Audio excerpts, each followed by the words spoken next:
that's what I say about management. It's not keeping stuff up here. Because you might think, oh yeah, I know this stuff like the back of my hand. There's 17 steps to doing this. Then you realize, oh, I forgot step 8.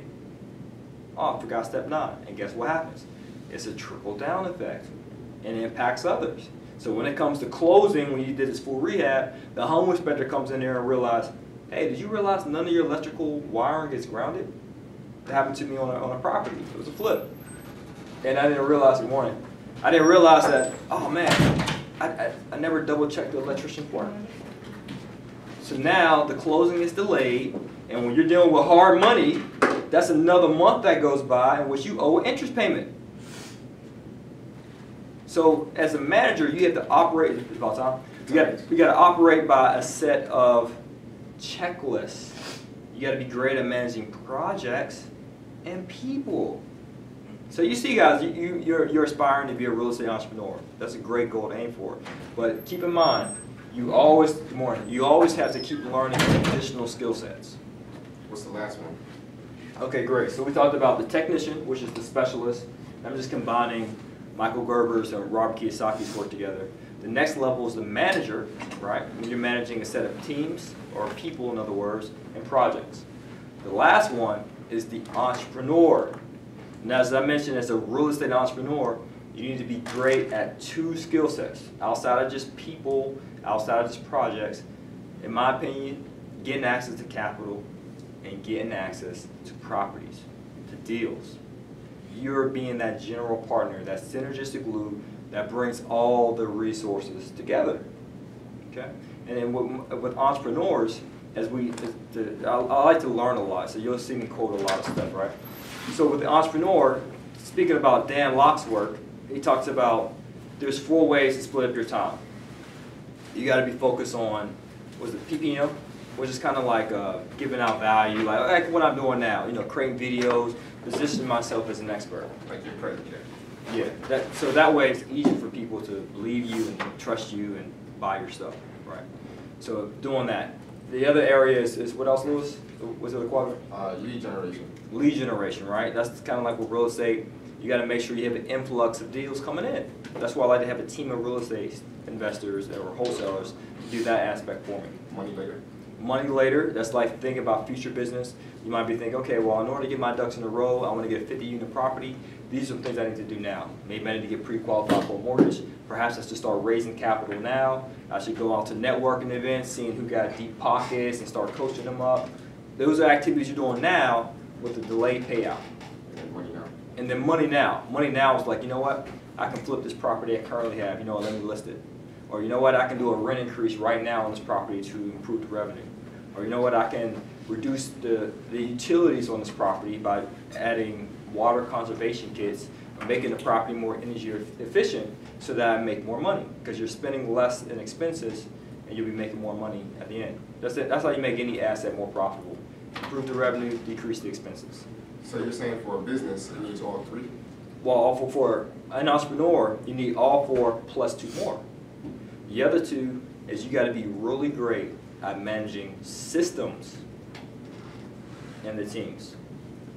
So you'll realize the manager, you might be great at a certain department. You have one department that's marketing. You manage 5 people who are into marketing. You might have 5 projects in marketing as well, right? Then you have another thing, which is sales. You might have 6 people there, and you might have 3 projects that relate to sales.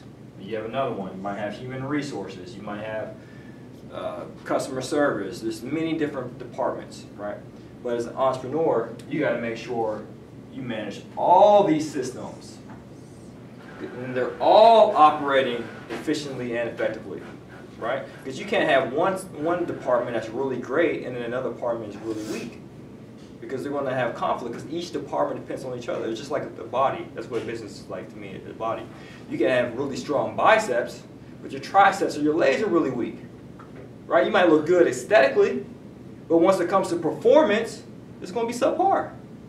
Right? Your body as a whole needs to be efficient. And to piggyback off that analogy, you just can't have a strong body, but weak nutrition. Right? Or a weak rest. So you have to make sure every system in the company operates efficiently. So what you're saying, for any business to run, any big business to run effectively, it needs an entrepreneur, it needs a manager, and it needs a technician. Yes, at all levels, yep. But also I will add for the entrepreneur is you have to be really great at vision, like leading people. You gotta learn these leadership skills. Okay, and that's one of the things that you will have to grow as a real estate entrepreneur. You have to see the vision. Okay, I want us to have 50 units in our portfolio. Or I want us to close on 100 units. I want us to do 5 flips. I want to do 2 wholesale deals a month. Whatever the vision is, you have to think of the big picture, and then you work backwards. Well, how can we make this happen? So it's very rare that some people possess these 2 skill sets, where they can be the visionary as well as the executioner. Most of the time, there's 2 different people who do that. Because the vision is more like big picture, head in the clouds, I see the forest. But the executioner type of person, the person who executes, they're like, hey, I see the trees though. This is what we have to do to get through this forest. This is how we can make this thing operational. This is the tactical plan we need to implement. And then you have someone else who's the manager. Okay, great, I can see what I need to do. I need to manage these people and these projects to make sure it runs effectively.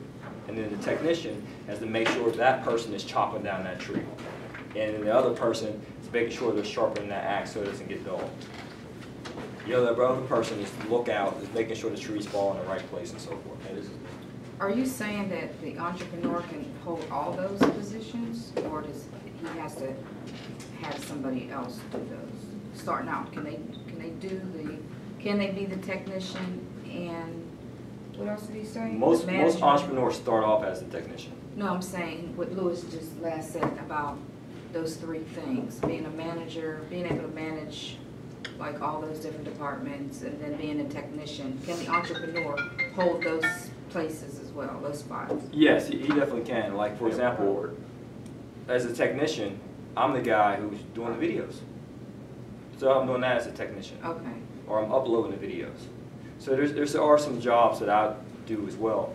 But as you grow and as your company grows, you want to outsource many of those responsibilities or technician jobs as possible. Unless that job is something that you're really skilled at. Like if I mentioned as an entrepreneur, everything else gets outsourced. From knocking on the door, to showing up for court to evict a tenant, to managing a contractor. You want to outsource all that and only work on the things you should really be great at, highly skilled at. Raising capital and getting a lot of deals. So those are the 2 things I will keep myself as a technician that I will continue to work on. Okay, all right, that's it guys, peace.